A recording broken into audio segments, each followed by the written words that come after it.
Hello iPhone users. Welcome to our channel.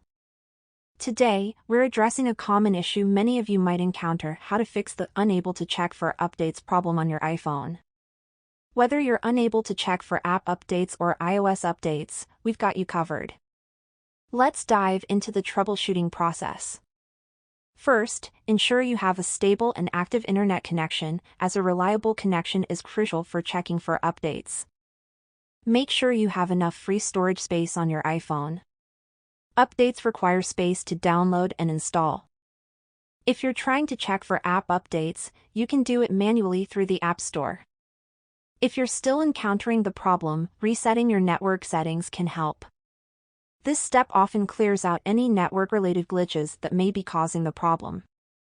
This can often kickstart your device and resolve any minor issues that may be interfering with updates.